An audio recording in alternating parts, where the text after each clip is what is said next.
Alléluia. Soyez bénis dans le nom de Jésus.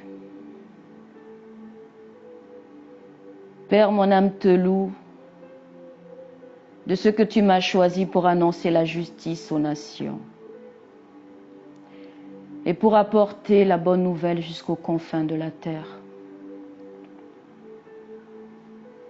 Merci Seigneur pour les auditeurs. Merci pour la grâce dans le nom de Jésus.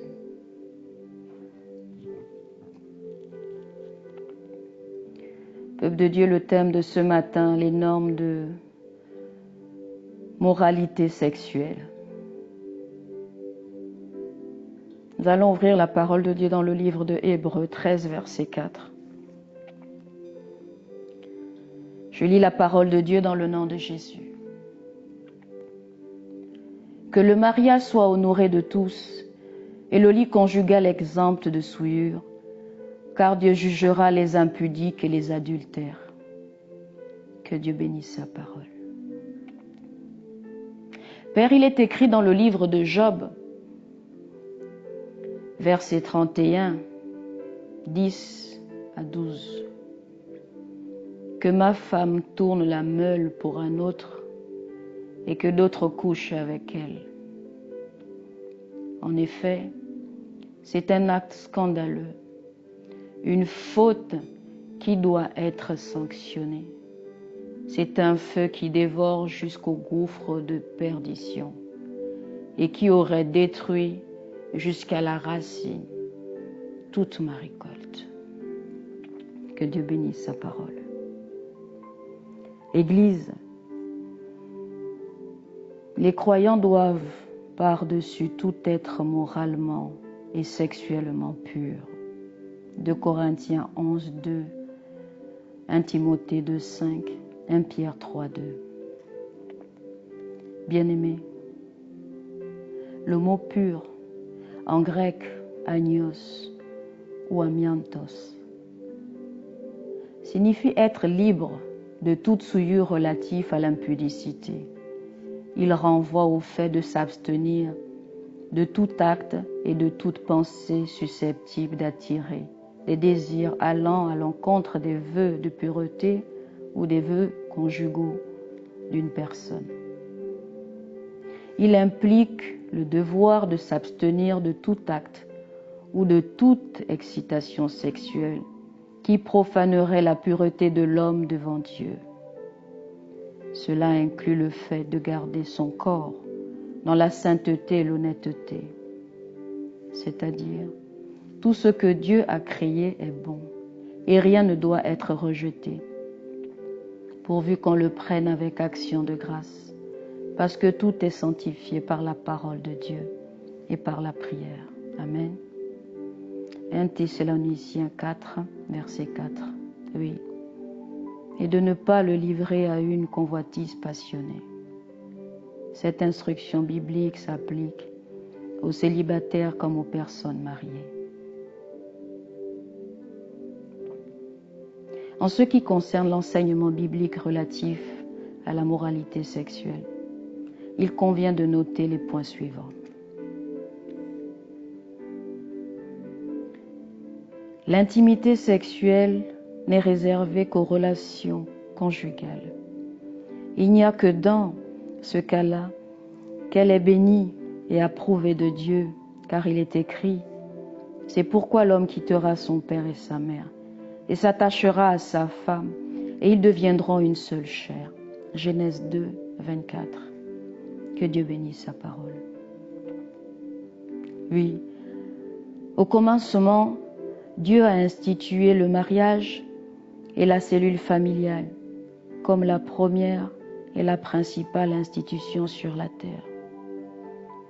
Oui, selon le plan de Dieu, le mariage est l'union d'un homme et d'une femme qui deviennent une seule chair. Cette instruction exclut d'office l'adultère, la polygamie, l'homosexualité, l'immoralité et le divorce qui n'est pas conforme aux Écritures. Matthieu 10, versets 7 à 9. Matthieu 19, verset 9. Que Dieu bénisse sa parole.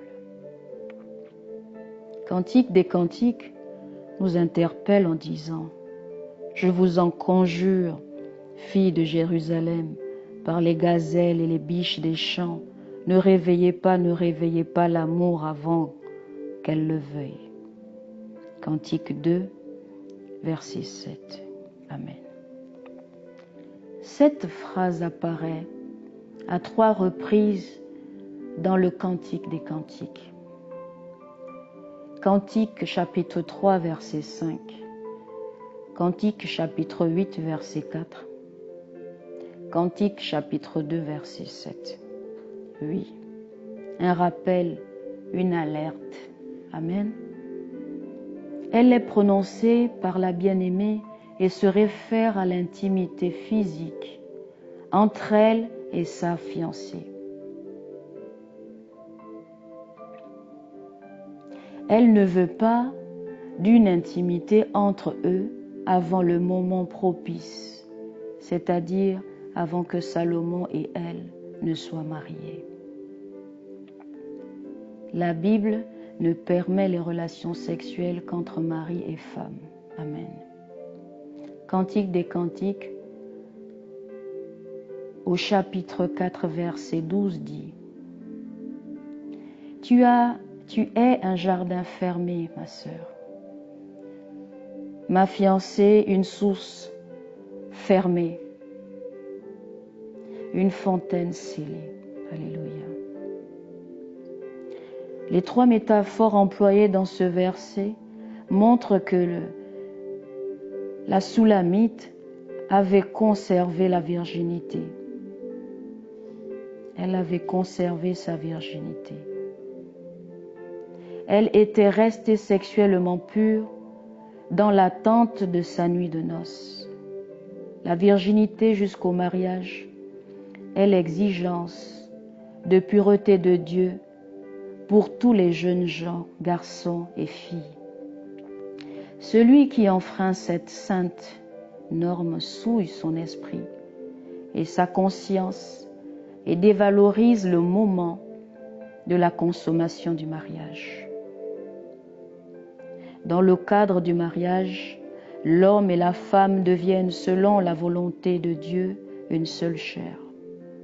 Les plaisirs physiques et émotionnels, fruits d'une relation conjugale fidèle, sont ordonnés par Dieu. Il les considère comme étant honorables. L'adultère, l'immoralité sexuelle, l'homosexualité, la sensualité, l'impureté et les passions débridées sont considérés comme de graves péchés aux yeux de Dieu, étant donné que ces pratiques sont des transgressions de sa loi et une profanation des liens du mariage.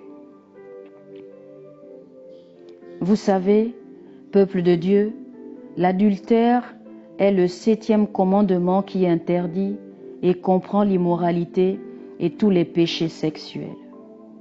Matthieu 5, versets 27 à 32.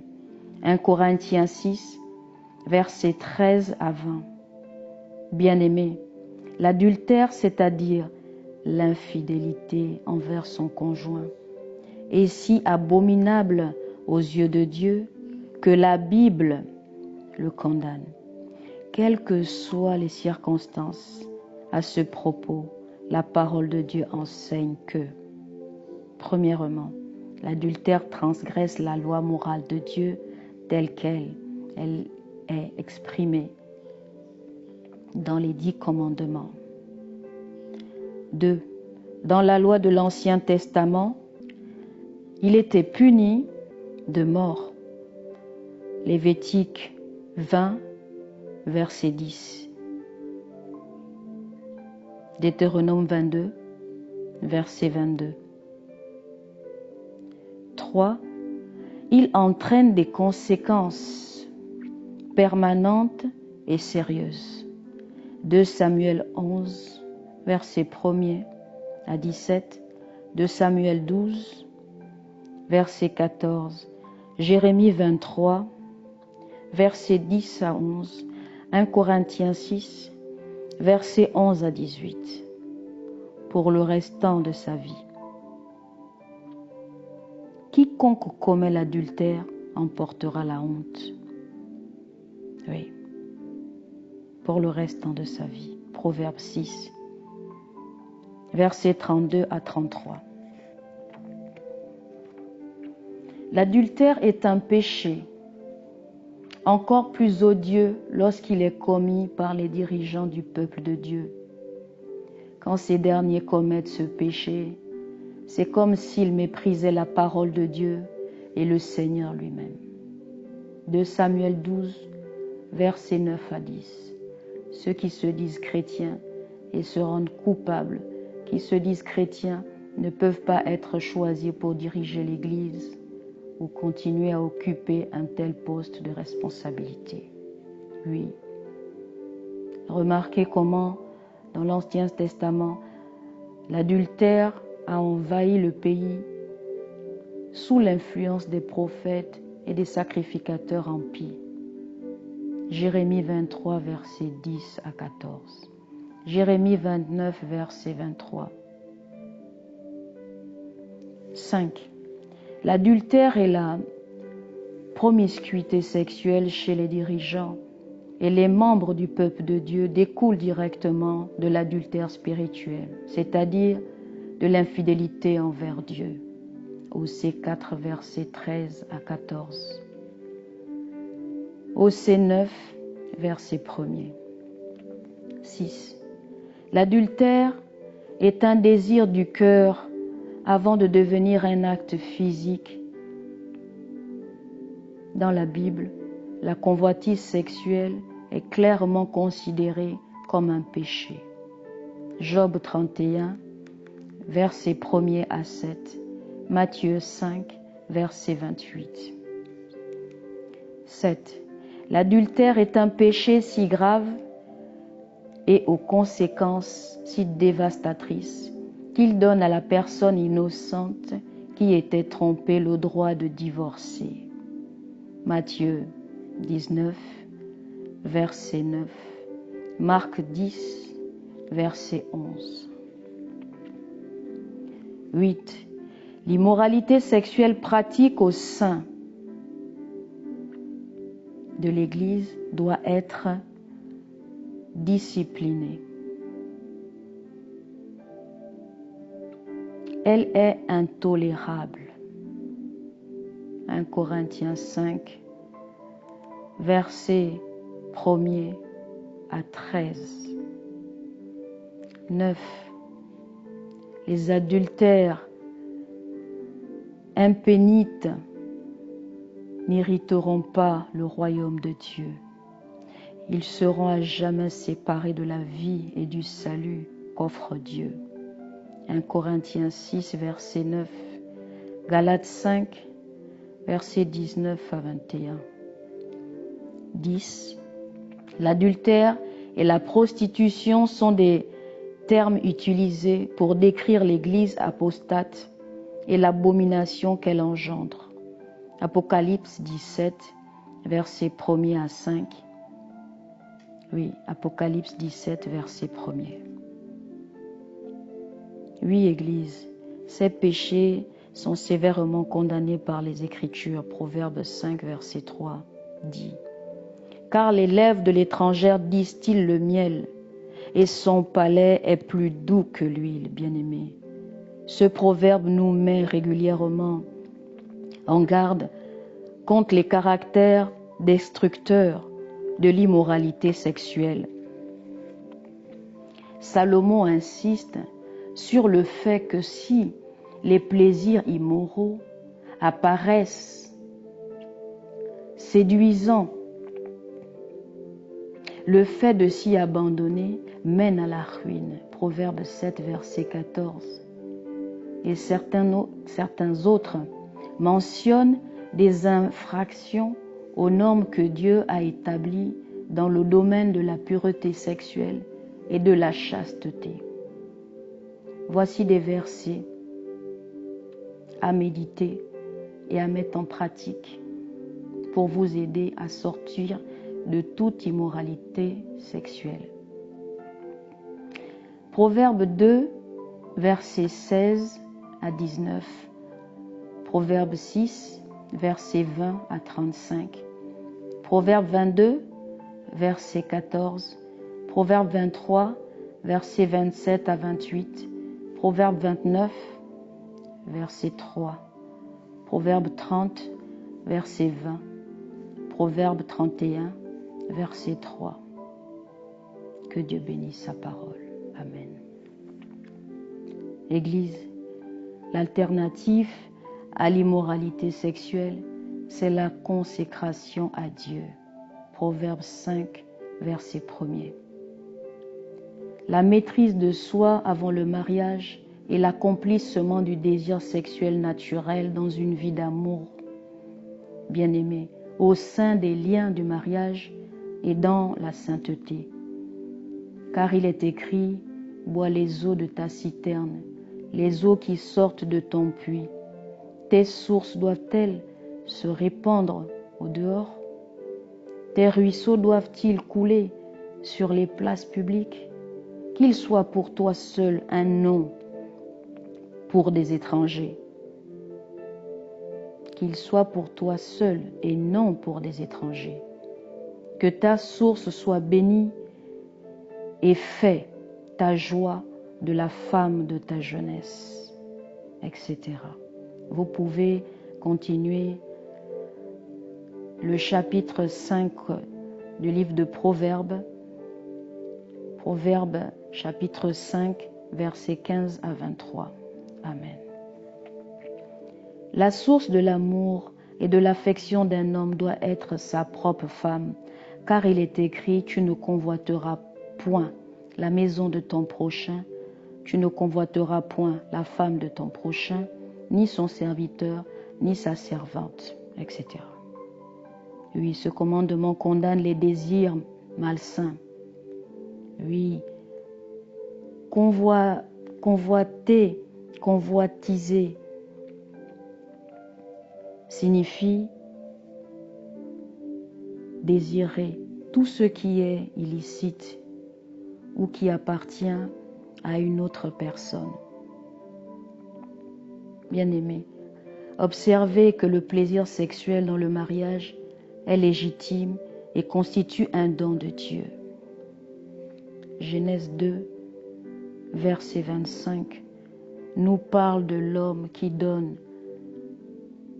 des noms à tout le bétail, aux oiseaux du ciel et tous les animaux des champs. Au verset 21, alors l'Éternel Dieu fit tomber un profond sommeil.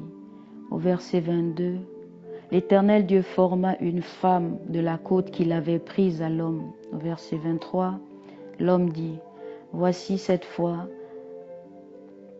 celle qui est l'os de mes os et chair de ma chair. On l'appellera femme, parce qu'elle a été prise de l'homme, etc. Amen. L'épouse doit être considérée comme un don particulier de Dieu. Elle doit être à ce titre chérie avec joie, pureté et avec action de grâce. Oui, car il est écrit, on peut hériter de ses pères une maison et des richesses, mais une femme intelligente est un don de l'Éternel. Alléluia. Que Dieu bénisse sa parole. Bien-aimés, lorsque l'on recherche un conjoint, il faut faire preuve de prudence et ne pas se fier aux apparences. La sagesse, la direction et la bénédiction de Dieu sont essentielles. Si l'on veut avoir un mariage heureux, le croyant doit chercher à se marier avec une personne qui est profondément attachée au Seigneur Jésus, à sa parole et aux valeurs de son royaume.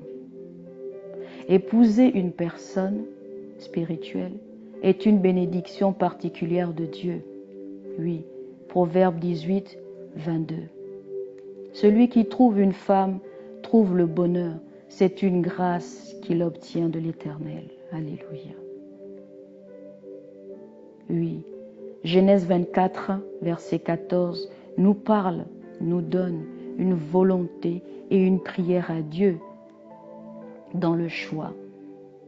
Le serviteur d'Abraham avait demandé à Dieu de lui donner un signe afin de lui indiquer la jeune fille qu'il avait choisie. Donner à boire aux chameaux était une tâche difficile et laborieuse.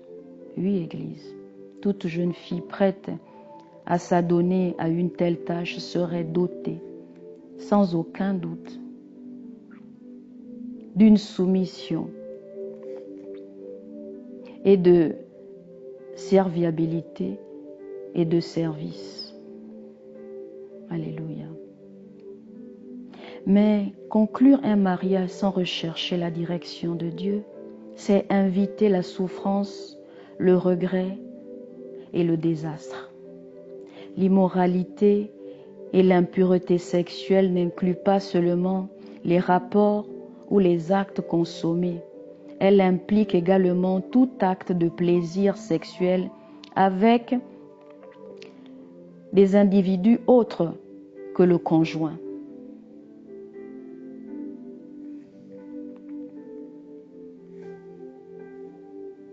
Éprouver, découvrant ou en exploitant la nudité de l'autre. L'enseignement contemporain qui soutient que l'intimité sexuelle est contraire à la sainteté de Dieu et aux normes bibliques de pureté. Non.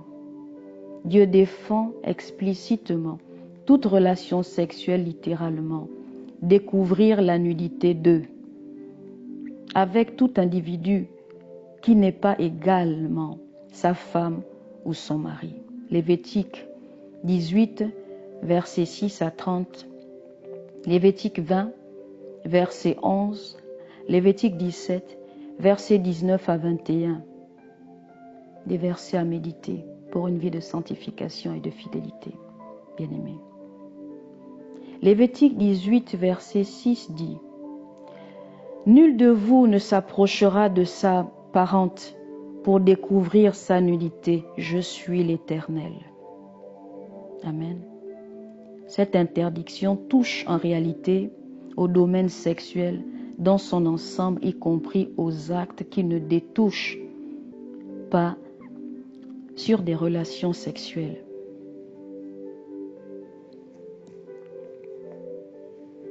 Écoutez, toute activité sexuelle qui découvre la nudité d'une autre personne que son conjoint légal enfreint les limites de pureté fixées par Dieu et constitue un péché grave contre lui et sa loi.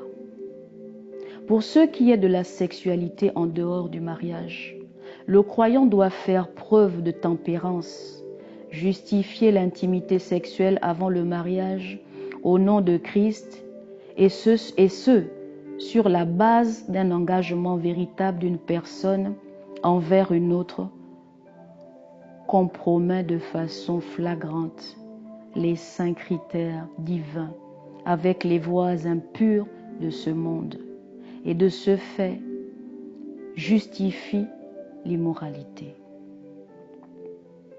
Après le mariage, l'intimité sexuelle doit être réservée au conjoint. La Bible considère la tempérance comme faisant partie du fruit de l'esprit, du comportement pur et bon qui contraste avec les yeux sexuels immoraux, le plaisir, l'adultère et l'impureté. Celui qui, par la foi, décide de se conformer à la volonté de Dieu quant à la pureté, permet ainsi au Saint-Esprit de lui accorder le don de tempérance. Galates 5, versets 22 à 24. Voici, bien-aimés, la liste des termes bibliques utilisés pour caractériser l'immoralité sexuelle et décrire l'ampleur des conséquences néfastes qu'elle engendre. 1, l'immoralité sexuelle, en grec pornia, décrit une grande variété d'activités sexuelles avant et après le mariage. Elle n'est pas limitée aux actes sexuels consommés. Toute activité ou jeu sexuel intime pratiqué en dehors des liens du mariage, y compris les attouchements ou le dévoilement de la nudité de l'autre, sont inclus dans ce terme et sont clairement considérés comme une transgression des critères moraux de Dieu pour son peuple. Voici des versets qui vous aideront à marcher dans une vie de sanctification, dans la providence de Dieu. Lévitique 18, versets 6 à 30. Lévitique 20, versets 11 à 12. Lévitique 17, versets 19 à 21. 1 Corinthiens 6, verset 18. 1 Thessaloniciens 4, verset 3. Que Dieu bénisse sa parole. La débauche ou la sensualité en grec, aselgia, souligne l'absence de principes moraux clairs et particulièrement le mépris de la tempérance sexuelle qui contribue au maintien d'un comportement pur. 1 Thessaloniciens 2 à 9. Dieu désire que les femmes chrétiennes s'habillent avec modestie et discrétion. Le mot décent en grec, eidos, implique certaines hontes à exposer son corps. Il comporte un refus de se vêtir de manière à attirer l'attention sur les corps et à outrepasser les limites d'une juste réserve. La source de la modestie se trouve dans le cœur et dans le fort intérieur de l'être humain. En d'autres termes, la modestie est la manifestation d'une pureté intérieure. Se vêtir sans modestie de façon à exciter des désirs impurs chez les autres est aussi coupable que les désirs immoraux que provoque cette attitude. Aucune activité ou circonstance ne justifie le port de vêtements indécents qui exposerait le corps de manière à exciter la convoitise d'autrui. Voici des versets qui vous permettra de marcher dans la vie de sanctification avant ou pendant le mariage.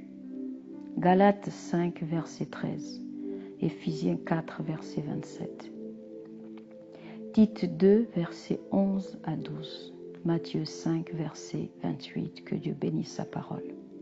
Église, rendre un mauvais témoignage lorsqu'on se vêtit de manière indécente.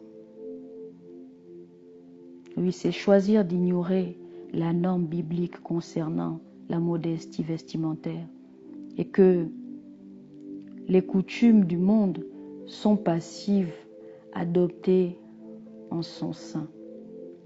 En cette époque de permissivité sexuelle, les membres de l'Église doivent se comporter et s'habiller d'une façon différente de celle d'une société corrompue qui met de côté et tourne en ridicule les désirs du Saint-Esprit concernant la modestie, la pureté et une sainte retenue. Romains 12, versets 1er à 2. Cela inclut la tendance à donner libre cours ou à éveiller les convoitises pécheresses et de ce fait à adopter une conduite entièrement injustifiable sur le plan biblique. Galates 5, verset 19. Oui, les œuvres de la chair sont manifestes. Voici des versets à méditer. Éphésiens 4, verset 19. 1 Pierre 4, 3. 2 Pierre 2, verset 2, verset 18. Alléluia. Pléonekthéo en grec. Exploiter ou profiter de quelqu'un, c'est priver l'autre de la pureté morale à laquelle Dieu l'a destiné, afin de satisfaire ses propres désirs. Éveiller des désirs chez l'autre qui ne peuvent être légitimement assouvis revient à exploiter ou à profiter de cette personne. 1 Thessaloniciens 4, verset 6. Éphésiens 4, verset 19. Oui, la terre convoitise. En grec, épithumia fait référence au désir immoral que l'individu assouvira dès qu'il en aura l'occasion.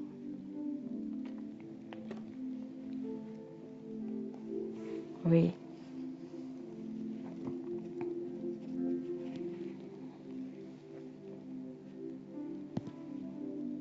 Toute personne sera salée de feu.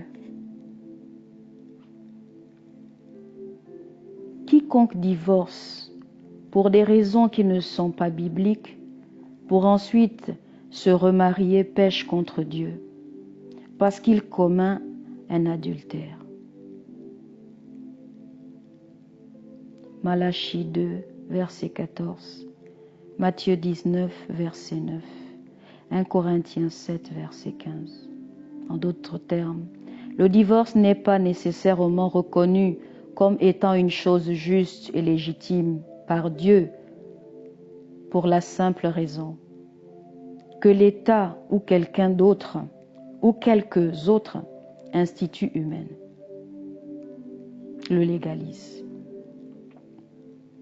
Oui, bien-aimés, toute personne sera salée de feu d'une manière ou d'une autre, soit par une tribulation ardente au cours de cette vie, ce qui est le lot de tous ceux qui suivent Jésus, de tout leur cœur.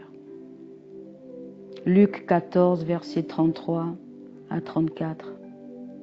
Jean 15, versets 18 à 21. Soit par le feu de l'enfer, dans l'au-delà, ce qui est le lot de ceux qui rejettent Jésus pendant cette vie. La parole de Dieu déclare que l'esprit et la chair sont ennemis l'un de l'autre.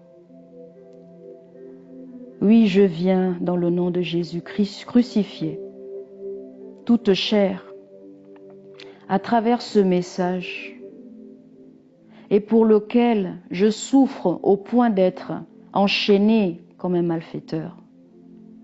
Mais la parole de Dieu n'est pas enchaînée. C'est pour ça que toi qui m'entends ce matin, reçois au nom de Jésus la parole de Dieu. Car Jésus-Christ a les paroles de la vie. Les paroles qui guérissent et qui délivrent. Au nom de Jésus.